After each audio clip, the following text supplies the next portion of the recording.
Bom dia. Oi. Bem-vindos nessa sessão de perguntas e respostas sobre a candidatura Marie Skłodowska-Curie Bolsas Individuais.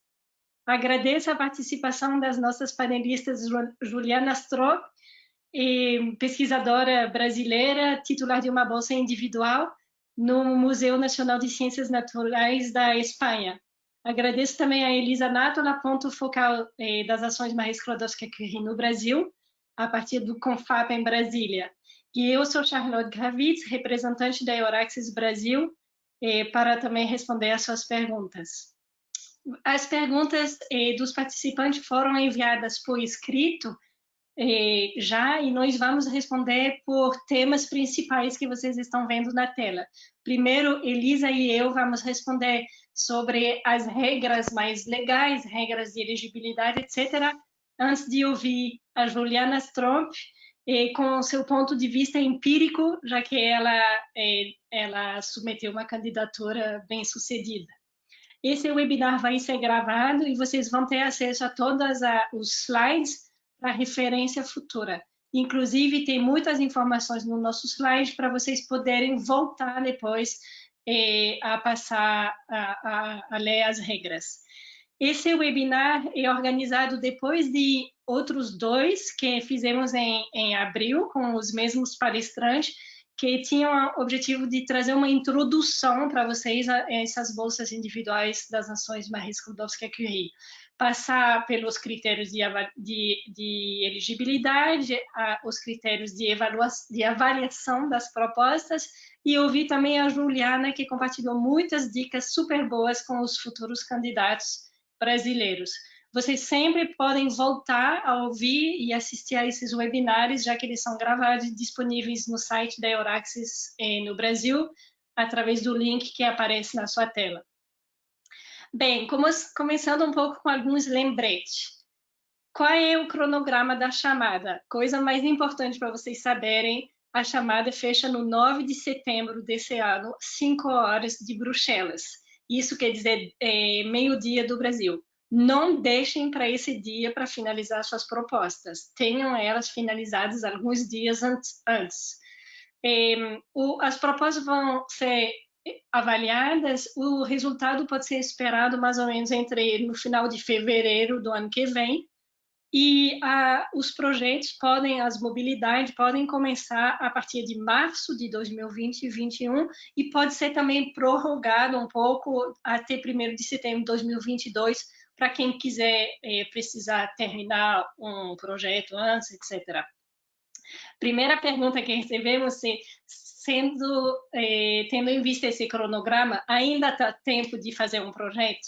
Não tem regra para isso. Alguns começam meses antes de abrir a chamada e outros começam muito tarde. No entanto, a participação dos supervisores e da instituição de acolhimento na Europa é fundamental.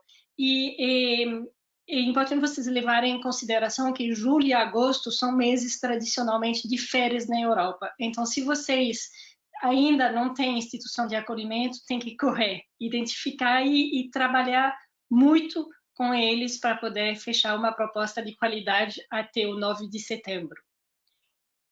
Essas bolsas individuais, Marie Skłodowska-Curie, são bolsas pós-doutorais transnacionais. Eu acho que nisso não tem muita dúvida. Existem dois tipos principais, bolsas europeias e bolsas globais. Apenas especificar que as bolsas globais são para cidadãos europeus ou residentes de longa duração na Europa que querem realizar uma mobilidade para fora da Europa. Isso é o único objetivo das bolsas globais. A maior parte de vocês que estão ouvindo hoje estão pretendendo a bolsas europeias para realizar uma temporada na Europa. Começando com as perguntas, recebemos uma pergunta de um pesquisador que é brasileiro, mas mora na Europa. E quer saber se é elegível às regras às regras de participação, sendo que que mora na Europa. Então, a elegibilidade, o tempo que tem que ser calculado para comprovar que você é residente de longa duração, é calculado automaticamente quando vocês forem preencher a parte A. Ok? As regras de elegibilidade para Global Fellowship, acabamos de dizer, ou tem que ser europeu ou residente de longa duração, quer dizer que tenha morado na Europa por mais de 5 anos de forma legal e contínua. Pode ter passado alguns meses fora, no entanto, não pode ser mais de 6 meses seguidos e no total não pode ser mais de 10 meses. Vocês podem referir a regra no Guide for Applicants. Quem pode candidatar a essas bolsas são pesquisadores experientes, com doutorado ou 4 anos de experiência em pesquisa, de todas as nacionalidades e de todas as áreas. Recebemos muitas perguntas sobre o que significa ter 4 anos de experiência. Eu ainda não tenho doutorado, no entanto, eu gostaria de pleitear. Para vocês comprovarem os seus 4 anos de experiência em pesquisa, vocês têm que mostrar que realizaram pesquisa depois dessa sua graduação em tempo integral, a partir do momento que vocês obtiveram o diploma que possibilita que vocês entrem em um doutorado. Isso depende de cada país, no geral, a partir do momento que vocês obtiveram seus mestrados, vocês devem comprovar 4 anos de pesquisa, sendo que essa pesquisa, essa experiência, vocês vão justificar com contrato de trabalho, com resultado de pesquisa, com documento de bolsa, etc. Para quem não tem um doutorado, tem que preencher uma tabela bem discriminada, onde vocês vão poder detalhar todos os seus períodos de pesquisa. Temos pergunta de um brasileiro residente nos Estados Unidos e quer saber se vai ter uma implicação no processo seletivo.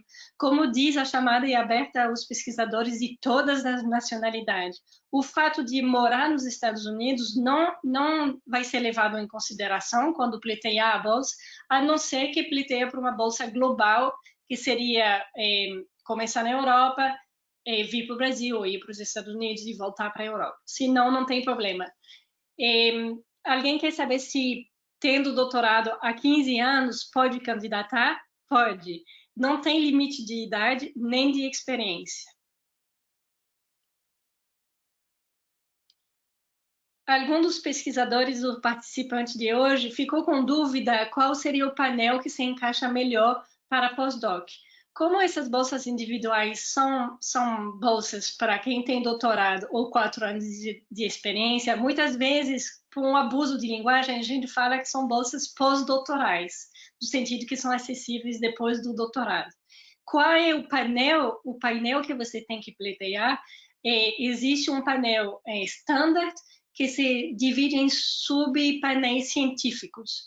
O painel científico que você vai eleger é apenas o painel principal da sua candidatura, sendo que sabemos que muitas das propostas são multidisciplinares e que você poderia entrar em um painel científico ou o outro. Você escolhe um principal.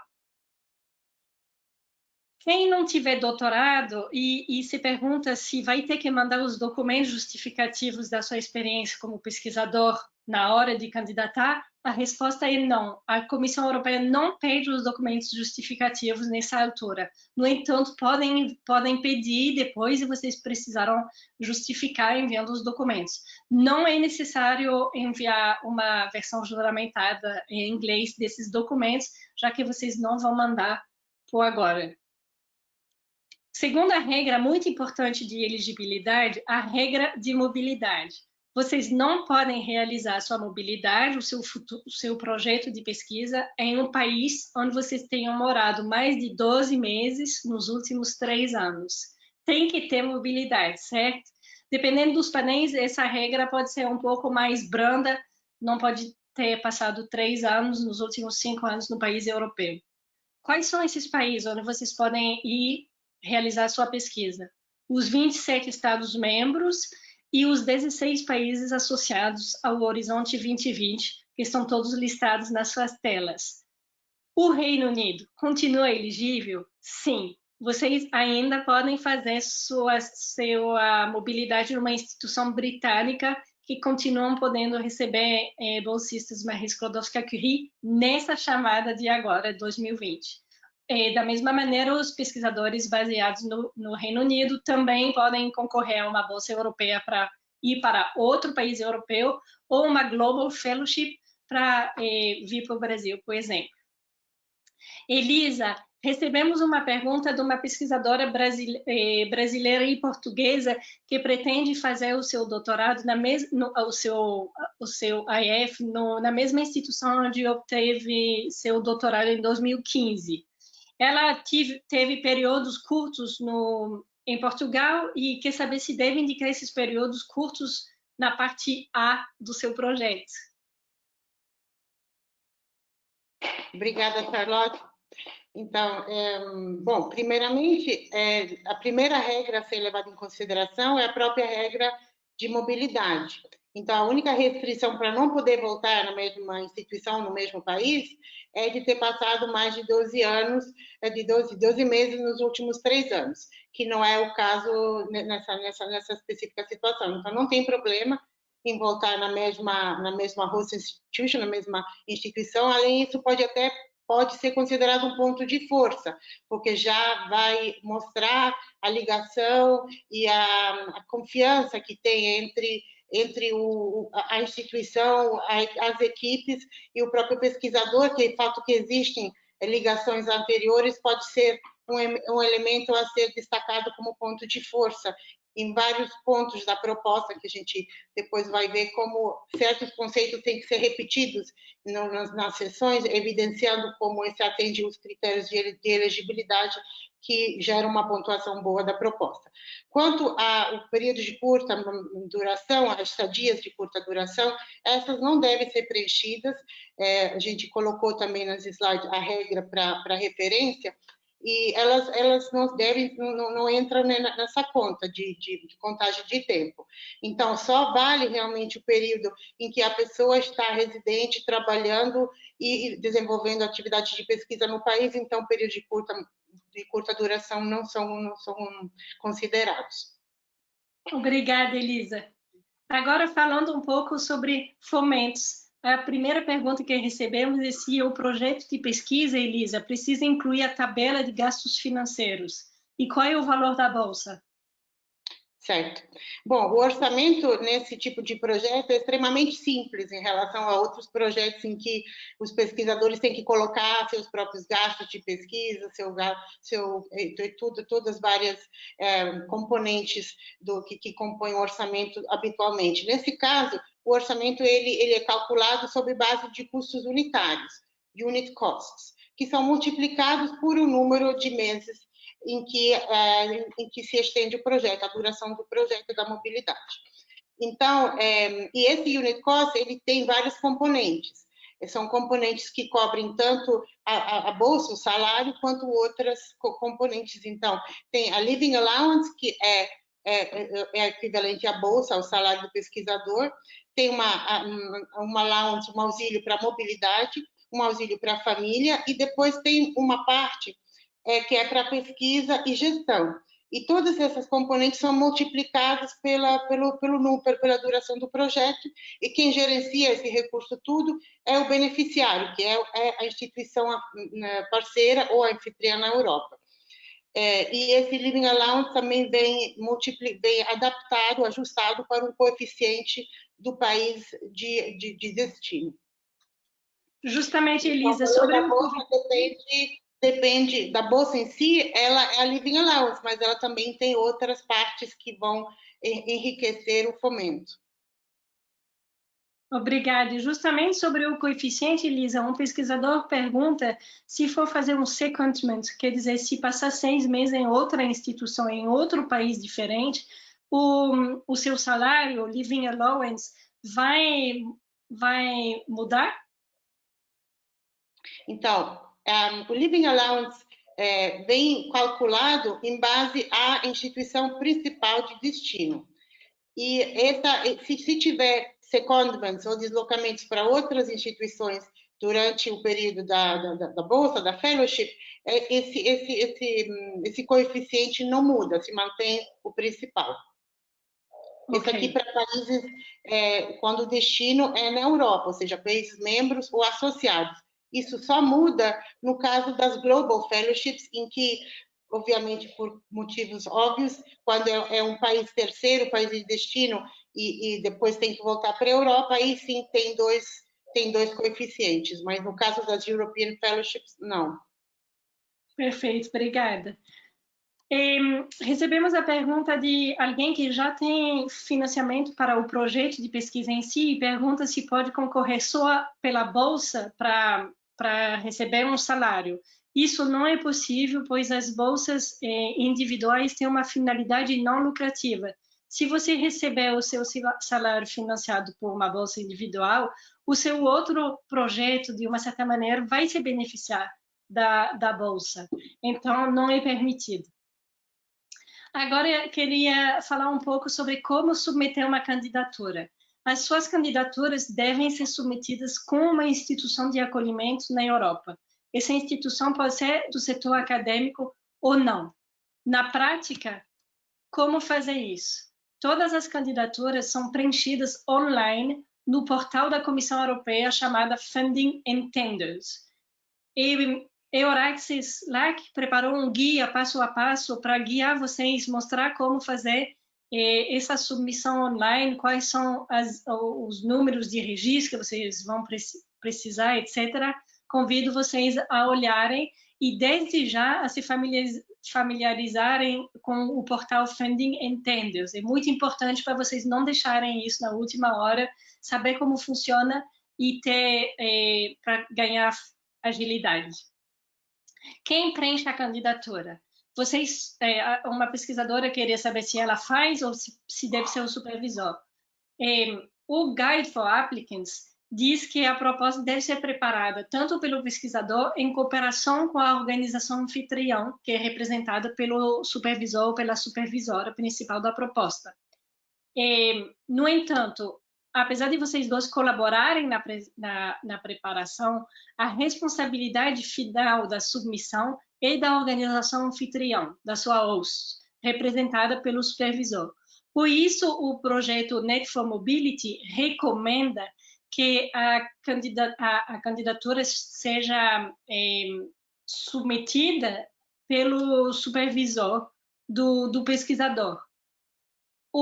Desde o início, vocês vão informar o nome do pesquisador, da pesquisadora candidata e do supervisor. E ambos vão poder trabalhar na proposta com seus credenciais. Quanto exatamente vocês vão precisar dos supervisores? Alguém quer saber quanto vai precisar do auxílio do supervisor para preencher a inscrição, além da carta de aceite e quais outras coisas deve pedir? Não precisa de carta de aceite no caso das bolsas europeias, para vocês irem do Brasil para a Europa. Mas, como diz, o apoio dos supervisores e da instituição anfitriã é fundamental. Não deixem de falar com os escritórios de projetos europeus das suas instituições, se for uma universidade europeia, certo? Eles ajudam muito. Qual língua deve ser preenchida a candidatura? Em inglês. É assim, sempre. Vocês podem ver outros conselhos sobre a linguagem no handbook do Net for Mobility, que é a sua segunda bíblia depois do Guide for Applicants. Agora, falando sobre a parte A, que é a parte administrativa das suas candidaturas. Elisa, eu gostaria de lhe dar a palavra para descrever saber como descrever uma pausa na carreira relacionada à licença maternidade. Então, a pausa na carreira, tanto para a licença maternidade, quanto o período de afastamento do trabalho ou outro tipo de motivos de saúde, ela é considerada tudo na mesma forma. Então, é uma pausa na atividade de pesquisa e ela deve ser indicada em termos de tempo. E essa indicação tem 2 pontos em que deve ser descrita, tanto na parte A quanto na parte B, e o formulário pede especificamente lá os detalhes. Então, nas 2 partes e precisa detalhar isso. Certo, obrigada. podem escolher mais de um descritor. Na verdade, vocês devem selecionar entre 3 e 5 descriptores. Esses descriptores vão ser selecionados por ordem de importância. É muito importante vocês selecionarem bem os seus descriptores, porque é a partir daí que vocês vão distribuir as propostas aos avaliadores. Vocês podem encontrar a lista total de descriptores no Guide for Applicants. Vocês estão vendo parte dela agora na sua tela, para encontrar exatamente onde vocês se encaixam. Como já dissemos no início, se vocês têm uma proposta multidisciplinar, vocês escolhem o principal descritor como o primeiro para ter um avaliador da sua área. Justamente o objeto da nossa outra seguinte pergunta: quão relacionados ao descritor são os avaliadores? Os avaliadores são da sua mesma área, são 3 avaliadores externos, certo? Mas eles não são necessariamente especialistas no seu campo de pesquisa. Por isso é importante deixar muito claro o seu projeto de pesquisa para que faça sentido para eles. Essa distribuição entre avaliador é automática primeiro e depois é avaliada por o chefe dos avaliadores, como chair do processo de avaliação. Perguntaram como deve descrever a instituição sede. A minha resposta seria: as instituições europeias, principalmente se for uma universidade, estão muito acostumadas a fazer isso, a preencher essa parte das propostas dos candidatos. Então, peça ajuda à sua instituição. De novo, não sou supervisor, como também o escritório de projetos europeus ou de relações internacionais, dependendo. Em alguns países, são os NCPs, os pontos de contato, que vão fornecer essa informação, mas seu supervisor vai saber dizer. Existem explicações sobre o que você tem que mostrar justamente quando descreve essa instituição, e você vai encontrá-la no guide, no handbook do Net for Mobility Plus. Agora, passando para a parte B das candidaturas, gostaria de explicar como apresentar o seu CV. Algumas pessoas perguntam: a Comissão Europeia fornece um modelo, não é obrigatório usá-lo. No entanto, tem um comprimento indicativo de 5 páginas para o seu CV. Pode ser um pouco mais, pode ser um pouco menos, se vocês respeitam o número total de páginas. Vocês vão encontrar o que precisa descrever no Guide for Applicants. Uma coisa importante é vocês não tentam esconder um buraco no seu currículo, um período onde vocês não tenham feito pesquisa. Os avaliadores vão encontrar. Então, não esconde, explique o que você fez no lugar, o que você ganhou com isso, quais habilidades você desenvolveu nesse período que você julga que devia ser escondido. Qual é o formato dessa parte B? Essa parte B tem um modelo fornecido, como acabamos de dizer. Vocês vão encontrar esse modelo e todas as indicações para preenchê-lo no Guide for Applicants. A parte B1 e B2 são subidas ao portal em 2 PDFs diferentes, certo? É a regra. Os pontos essenciais na apresentação na proposta e qual é o tamanho permitido. Todos os pontos detalhados no Guide for Applicants são obrigatórios. Isso tem que colocar muitas informações, no máximo de 10 páginas. As páginas, além de cima, serão deletadas, vão ser tornadas invisíveis, não vão ser avaliadas. Então, é importante vocês caberem nessas 10 páginas. Deixo aqui uma citação de um avaliador, um jovem avaliador argentino, como vocês estão vendo, que diz: deixa a inovação para o seu projeto de pesquisa em si. Não inove no formato. A Comissão Europeia pede uns tópicos, uns títulos muito rígidos que têm que ser seguidos à risca. Recebemos uma pergunta de uma pesquisadora cujo objeto de pesquisa é o Brasil e quer saber se precisa adicionar um estudo de caso na Europa para o projeto ser aceito e bem avaliado. Não, a resposta é não, você não precisa adicionar um estudo de caso na Europa. Porém, a dimensão europeia do seu objeto é essencial. Se você estudar alguma coisa, o óleo de maniçoba, por exemplo, que só existe no Brasil, isso é importante para a ciência mundial. Então, sim, é importante. A dimensão europeia vai ser que a Europa vai ganhar com esse conhecimento, porque tem aplicação, por exemplo, no campo da saúde, etc. Você tem que mostrar por que é relevante também para a Europa, sem ter que fazer um estudo de caso sobre um país europeu, por exemplo. Elisa, gostaria, uma pesquisadora que está aqui hoje, gostaria de saber se é importante ou necessário dar aulas ou orientar alunos. E se isso não for possível na instituição hospedeira?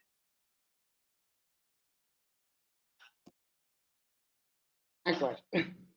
Então, o conceito da transferência de conhecimentos, que é um conceito fundamental que deve ser destacado em vários pontos da proposta, é uma transferência de conhecimento que tem que ser nos dois sentidos. Ou seja, é importantíssimo como finalidade a evolução da carreira do pesquisador, como essa bolsa pode proporcionar novos desafios, novas oportunidades, oportunidade de emprego, inovação, patente, tudo que é inovação, a evolução mesmo da pessoa, do próprio pesquisador. Mas isso também, então, é importante o que tanto o supervisor quanto a instituição anfitriã pode dar, contribuir como competências, como novos conhecimentos, para isso acontecer. Porém, é importante também o contrário. Isso também é bem explicitado nos critérios de avaliação, em vários pontos. Né? Por exemplo, no critério de excelência, diz claramente que deve ser nos dois sentidos, a two-way transfer of knowledge. Então, esse é fundamental. E como isso acontece, depende também do próprio projeto, depende se é através de aulas, através de seminários, através de orientar aluno, não tem um formato padrão, porque realmente depende da pesquisa, depende do qual é o interesse que a própria instituição anfitriã, o supervisor, tem na pesquisa do pesquisador. Então, isso também, essas trocas têm que ser explicitadas, além no próprio conceito da pesquisa, do próprio conhecimento, do objetivo, da parte de excelência, também na parte de organização dessa troca. Então, explicar bem como isso vai acontecer de fato, para dar credibilidade e coerência ao que está se propondo. Então, nesse sentido, os critérios de avaliação são a guia de tudo. Eles têm que orientar todas as frentes do projeto, como evidenciar a mesma coisa sobre vários pontos de vista, do impacto, da implementação e da excelência.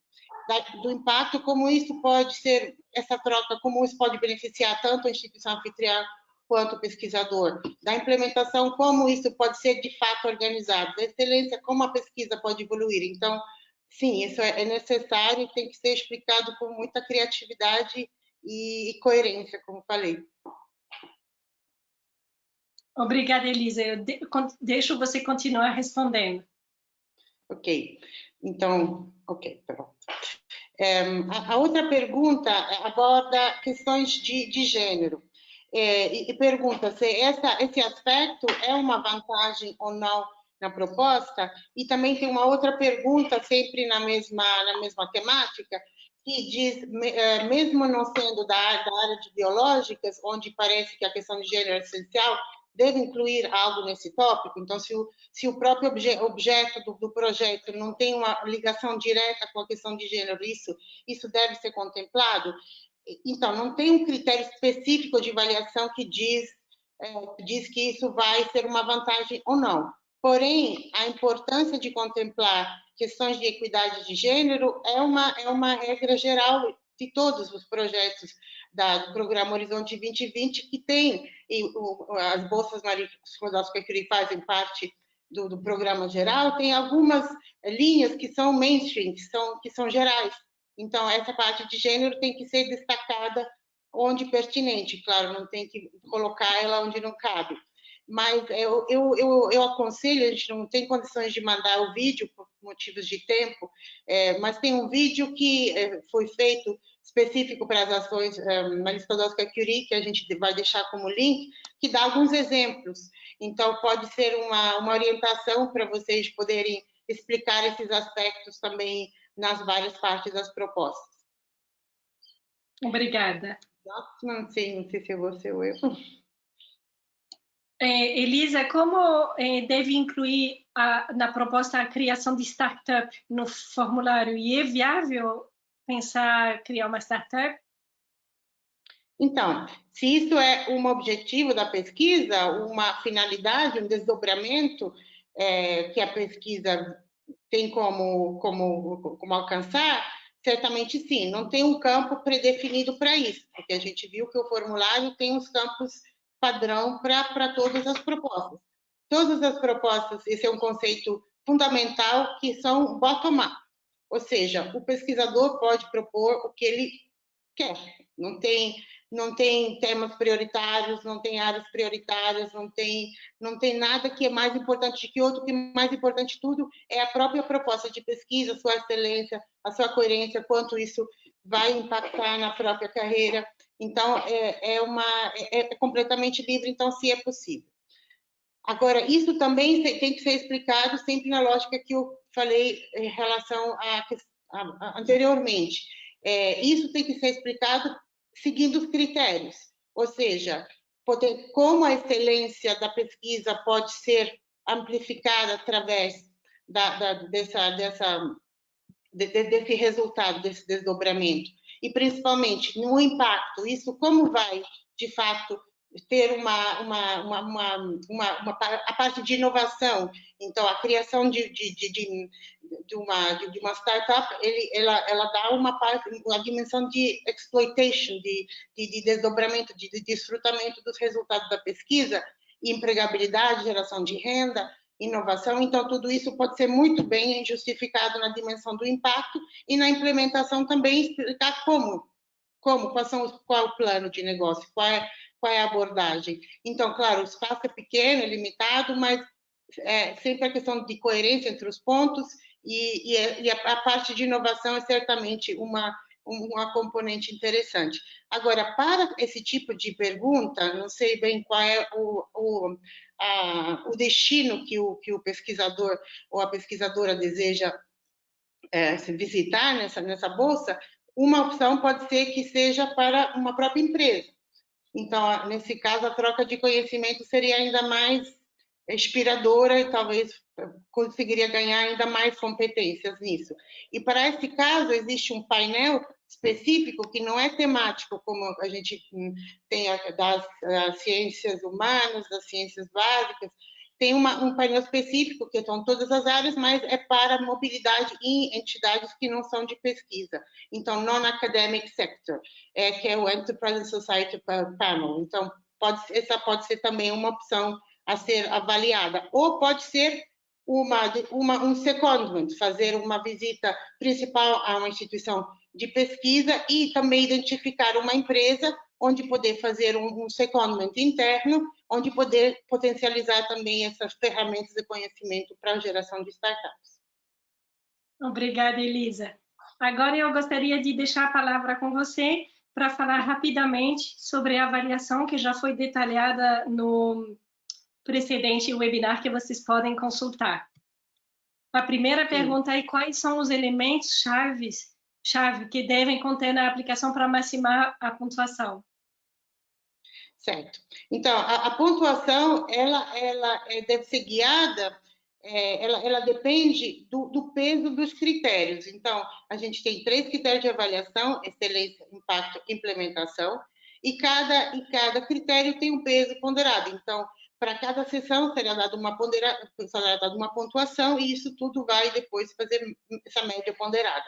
E a gente vê, não é por acaso, que o critério de excelência é o primeiro em termos de peso. Então, é realmente a importância da própria pesquisa, de quanto ela é excelente, de quanto, além da ideia do pesquisador envolvido, do supervisor, das instituições envolvidas ou da instituição envolvida, esse aqui impacta muito. Então, assim, os elementos chaves são indicados pelos próprios critérios de avaliação, tanto nos seus macro critérios quanto pelos subcritérios, que eu vou passar rapidamente. Se puder passar. Então, no critério de excelência, os subcritérios eles já podem orientar como poder elaborar essa parte, sempre lembrando que essa parte vai pesar mais do que as outras, então tem que caprichar e botar muita ênfase nessa parte. Não tem divisão de páginas, uma parte mais ou menos, não tem limite de página entre as várias partes, é mais o conteúdo que tem que ser feito com atenção.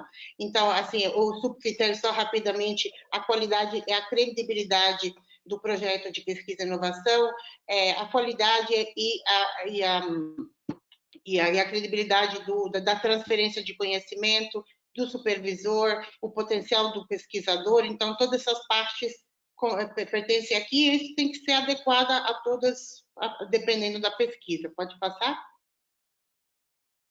Impacto também é o que pesa 30%, para quanto o projeto, quanto essa bolsa tem potencial para impactar, de fato, para ajudar as perspectivas de carreira do pesquisador. Isso aqui tem a ver também com a parte da disseminação e comunicação, mas também de quanto isso de fato vai gerar alguma diferença na sua própria carreira. O fato de ter ou não ter a bolsa, ele tem que mostrar de fato isso como vai impactar.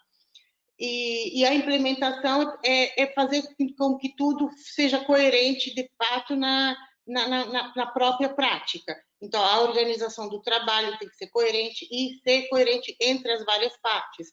Então, organizar tudo de uma forma muito clara, muito coerente entre o plano de trabalho, as atividades, os recursos, o tempo, as tarefas, os produtos, a estrutura de gestão, o ambiente em que o pesquisador ou a pesquisadora se encontra, também vai ser avaliado com um peso de 20%. Sim. Pode passar? Não sei se... aqui estão perguntando como justificar o fato que nosso currículo, assim, no Brasil, é menos competitivo do que os candidatos europeus e como isso pode ser justificado e que o currículo é fundamental para conseguir a bolsa. Então, o conceito do currículo mais ou menos competitivo não é um conceito que está, de fato, não tem uma definição do que é um currículo competitivo. Pelo menos do lado europeu não tem nenhuma regra para isso. Então, não é quantas publicações, isso aqui realmente completamente relativo. O que importa realmente é a importância e a coerência, a excelência da proposta, a relevância dos temas abordados, o impacto que esses temas também têm em nível global, que eles podem ter assim, para um impacto maior. Então, não se preocupe com esse assunto, que esse aqui não tem essa divisão entre currículos mais ou menos. Os europeus e os brasileiros os não europeus são considerados na mesma abordagem.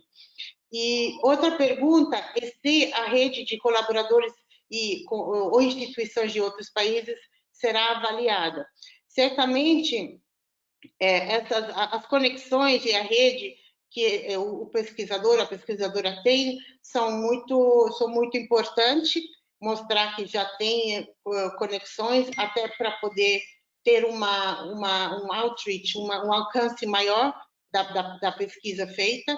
Então, também essa parte é um conceito importante, sim, ela também tem que ser evidenciada, tanto nos três blocos, do ponto de vista de excelência, do ponto de vista de implementação e do ponto de vista de impacto. Então, tudo que é parceria, redes, desdobramento, troca de conhecimento, também faz parte de uma avaliação, é um elemento positivo para avaliação.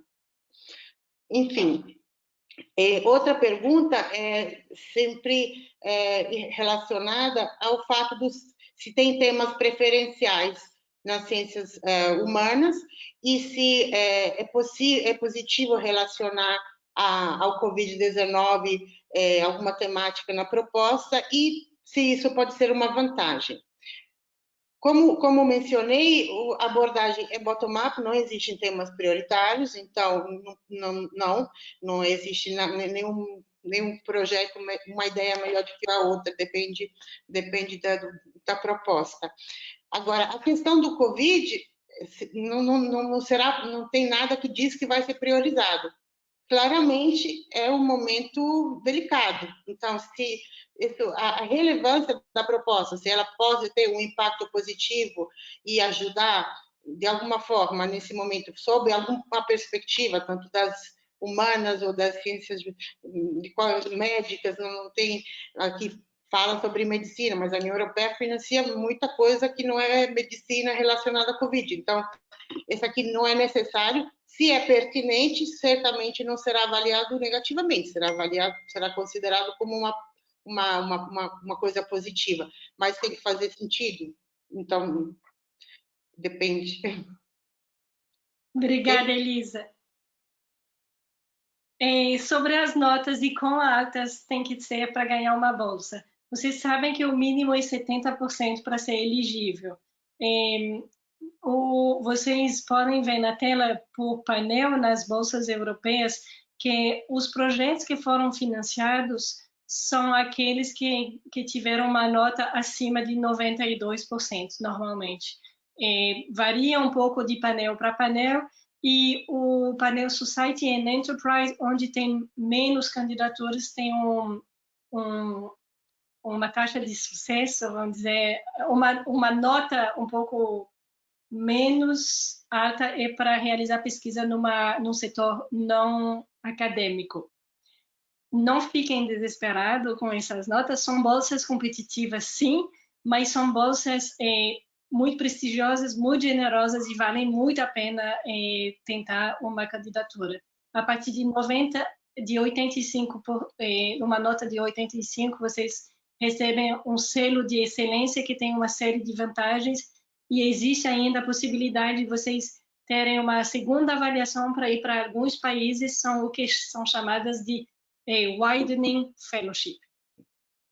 Agora, falando rapidamente sobre os supervisores, como entrar em contato com os supervisores? Eu já mandei vários e-mails e não obtive resposta. Então, ligue, escreva de novo, insista, tem que insistir. As pessoas não respondem, não é porque não querem saber de você, é porque elas não têm tempo, às vezes, ficam recebendo muitos e-mails e o seu é um perdido no meio dos outros.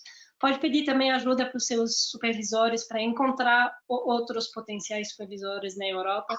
E também eu convido todos a participarem do webinar que vamos dar no 21 de julho para aprender a fazer um pitch, apresentar sua pesquisa de forma efetiva em 5 minutos, que pode ajudar nessas horas para convencer potenciais supervisores. Recebemos, Elisa, uma pergunta de alguém que vai aplicar para um Global Fellowship fazendo a sua mobilidade para o Brasil e depois voltar para a Espanha. No entanto, o supervisor no Brasil é um professor externo que é colaborador da universidade no Brasil. Mas ele tem vínculo empregatício nos Estados Unidos. É possível? Então, nos formulários, eles não pedem vínculo empregatício, eles pedem de indicar qual é a função e cargo na instituição anfitriã no Brasil. Então, se esse professor está trabalhando, de fato, com alguma função na universidade e pretende passar um tempo extenso que possa garantir a atividade de acompanhamento da pesquisa, é possível. Então, o importante é que tenha alguém que tenha alguma função na universidade e que ele seja realmente um supervisor presente. Mais detalhes sobre o que é que precisa indicar estão na parte A, em que deve-se dar os detalhes do supervisor, e ali os detalhes podem ser mencionados, e depois na parte em que se descreve a sua experiência e competência também. Obrigada, Elisa. alguns recursos adicionais. Perguntam onde pode encontrar projetos aprovados. No caso, foi em Ciências Humanas, mas existe um repositório da Comissão Europeia para encontrar todos os projetos financiados pela própria Comissão. Esse repositório chama CORDES. Vocês podem consultar, é público, e para saber exatamente como fazer, onde clicar, etc., fizemos um tutorial, um passo a passo para vocês, está disponível no link que aparece na sua tela. Alguma coisa importante, duas coisas importantes sobre CORDES. Vocês vão encontrar informações sintéticas sobre cada projeto. No entanto, vocês podem clicar para entrar em contato com o pesquisador, a pesquisadora, coordenadora daquele projeto. O e-mail não aparece, mas tem como você entrar em contato. Vocês podem consultar o site dos projetos, etc. E coisa importante também, não consultem apenas os projetos, as bolsas individuais que foram financiadas no âmbito do Marie Skłodowska-Curie, mas também os projetos temáticos que foram financiados na sua área, que dão uma ideia do interesse das instituições, do quão boas elas são nesses tópicos, etc. Recebemos também alguém que gostaria de entrar em contato com colegas que pleitearam uma bolsa e foram bem-sucedidos. No caso, em Ciências Humanas, pode entrar em contato com a Associação Brasileira de Alumni do programa Marie Skłodowska-Curie no Brasil. Compartilhei o link na sua tela. E também a Euraxis fez entrevistas com brasileiros e latino-americanos que conseguiram essas bolsas. Eu listei alguns em Ciências Humanas para você ler no nosso site. Documentos de referência, nós falamos o tempo todo, não inventamos nada, todas essas informações as encontramos no Guide for Applicants e no Handbook do projeto Net for Mobility Plus. Consultem esses documentos, leiam, releiam, releiam, tem aí todas as suas respostas. O modelo para submeter a sua proposta está disponível e aqui está o link. Euraxis, sempre para facilitar a sua vida, tentou reunir todas essas informações, todos esses links no lugar só. No nosso site temos uma news dedicada a Marie Curie. A essa bolsa específica podem escanear ou acessar sempre para encontrar os links que vocês precisam. Sem me alongar mais, eu gostaria de convidar a Juliana, obrigado pela paciência, para compartilhar sua experiência e seu ponto de vista empírico. Juliana, enquanto você vai compartilhando a sua tela, Juliana é pesquisadora brasileira, ela tem uma bolsa individual que ela realiza seu projeto no Museu Nacional de Ciências Naturais na Espanha e vai compartilhar suas dicas. Juliana, a palavra é sua, fica à vontade para não precisamos fechar às 6 em ponto, você pode explicar todos os seus conselhos. Muito obrigada. Vocês estão me ouvindo bem? Estamos. Ok, então vamos começar. Bom, eu que agradeço mais uma vez, Charlotte, Elisa e Daniel, por organizar um seminário que a gente pode explicar com um pouco mais de detalhe, né, os detalhes da preparação da proposta. Então, eu organizei aqui. Bom, vocês estão vendo o slide completo, tudo certo? Estamos, sim, né? Está tudo certo, obrigada. Ok.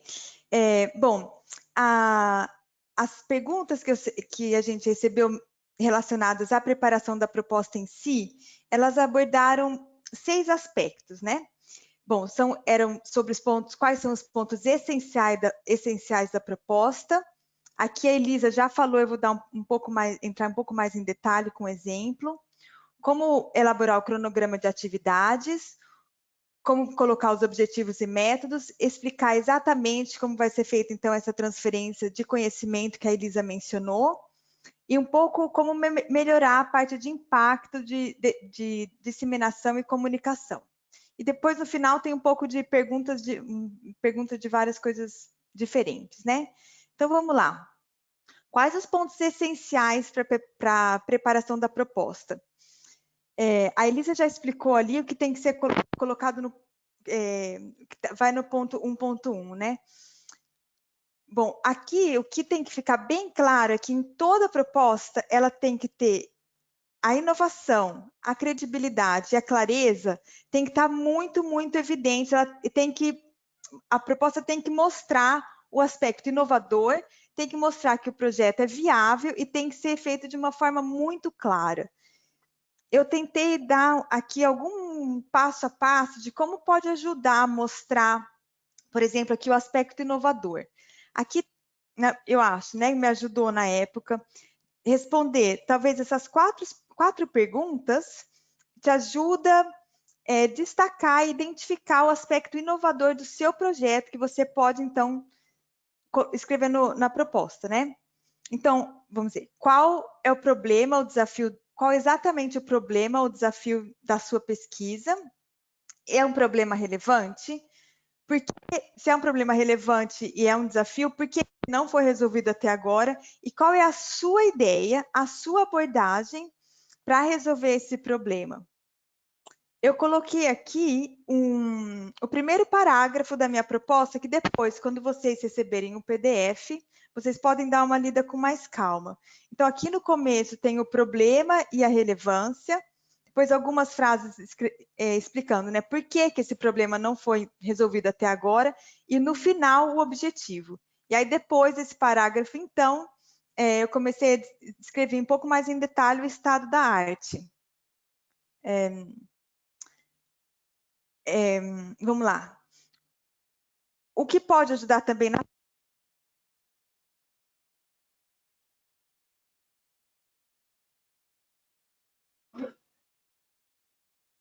na página Juliana, do CORDES. Oi? Juliana, desculpa, você ficou muda durante um tempo. Se você puder repetir as últimas duas frases. Sim, o computador está dando umas falhas, vocês me falam se ficar mudo, ok? Tá. Na página do CORDES tem exemplos, como a Charlotte falou. É bom dar uma olhada ali, ver os resumos para ver a parte inovadora. Como destacar a credibilidade? Aqui a dica é indicar trabalhos passados que mostrem que você já realizou algum projeto nessa área, que você já realizou pesquisa na sua área. Então, citar, por exemplo, trabalho, artigo, apresentações em congresso, tudo que evidencie que você tem experiência e pode conduzir a pesquisa que você está propondo. E a clareza é uma parte da escrita e é muito particular de cada um. Cada parágrafo, lógico, tem que ter uma mensagem muito clara, que o avaliador lê uma vez. Tudo certo? Que o avaliador leia uma vez e já assimile, né, a ideia principal. Bom, Daniel, você pode me responder se está tudo certo com a apresentação? Tudo certo, tudo certo. Ok. O cronograma tem que ser detalhado? Sim. Onde tem que ser muito detalhado. Onde tem exemplos? Na página do Tools for Dev, se você colocar aqui do lado Gantt Chart, tem alguns modelos que você pode olhar. Esse é um modelo que eu me inspirei para fazer o meu. Então, aqui, né, tem a coluna onde você vai colocar os work packages. Eu vou explicar um pouquinho mais para frente, cada um dos work packages. Aqui vem o tempo de dedicação, seu e dos colaboradores, e aí para cada uma das atividades, vem as atividades tanto de pesquisa, como de treinamento através de pesquisa, treinamento por curso, e aí então as milestones e deliverables. É importante que cada um desses work packages aqui que você vai descrever tenha milestones e deliverables. Bom, o que são esses? O que é um deliverable, então? É um produto final. No meu caso, por exemplo, é um artigo ou um banco de dados, uma coisa que você vai entregar, que você tem um produto concreto no final da realização daquele work package, quando você terminar a pesquisa com aquele objetivo específico, né? A milestone, ela é um passo essencial para você produzir aquele deliverable.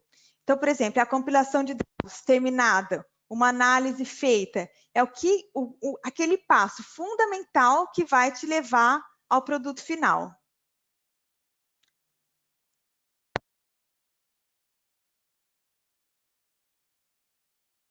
Juliana, você ficou muda de novo. Eu continuo aqui voltou. com objetivos e métodos. Pode voltar. Ok. Como colocar a parte de como organizar os objetivos puramente científicos das hipóteses e os objetivos operacionais. Como colocar a publicação e também as aulas e cursos. Então, os objetivos científicos vão no tópico 1.1. Os objetivos operacionais também no tópico 1.1.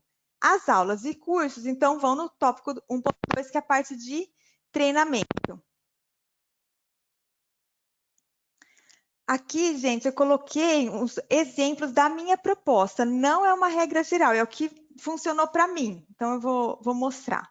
No tópico 1.1, então, tem uma breve introdução do estado da arte, os objetivos gerais e os objetivos específicos, que são organizados, então, em work packages. O que é, então, o texto do work package? Como está organizado o objetivo específico?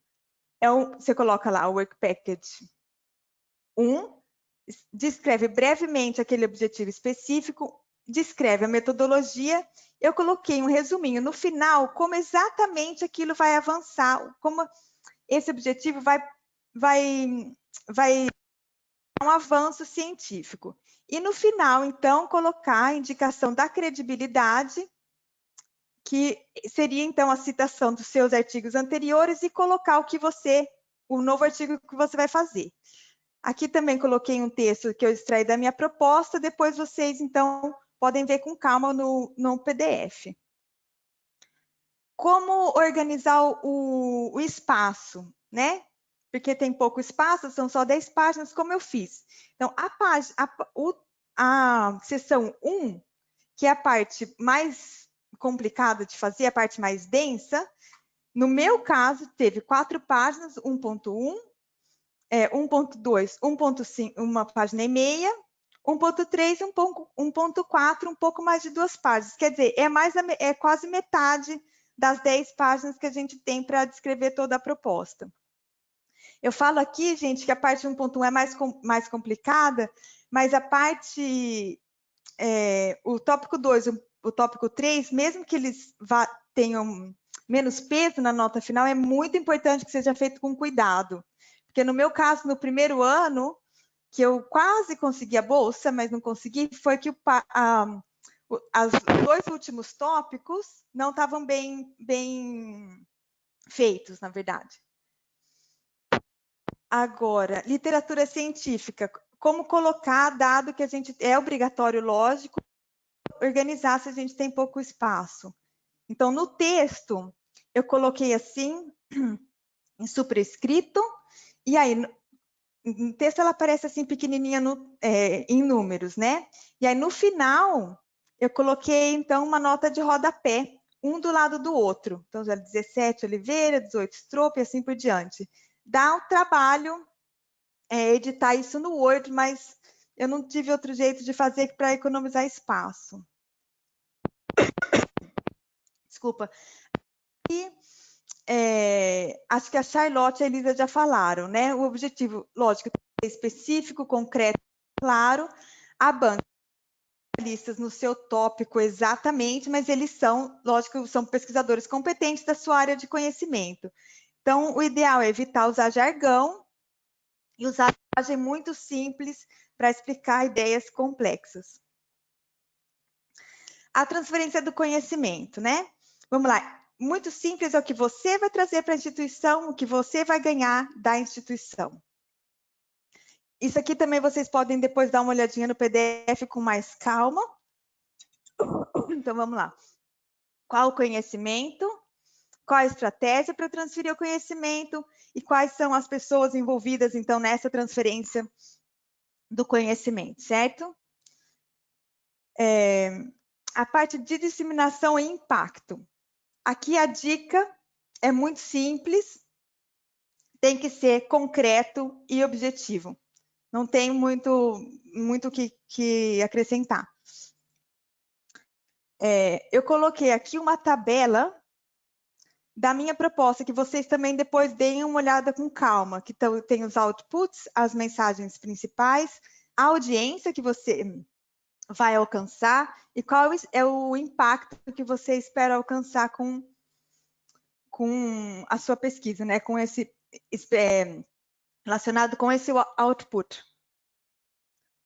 Agora, na parte de perguntas variadas, grupo minoritário, se pode ajudar na pontuação? Bom, na minha opinião, não. Aqui, a ideia é destacar mesmo seu potencial, como a sua pesquisa vai avançar o conhecimento científico, e porque você é aquela pessoa ideal para conduzir o projeto. Para gerar os acrônimos, do Google tem um gerador de acrônimos que tem que ser crítico e também um pouco criativo. E eu recomendo muito olhar no banco de dados do CORDES, que a Charlotte mencionou. Aqui é um exemplo do site, né? Bom, era isso. Deixa eu parar de compartilhar minha tela.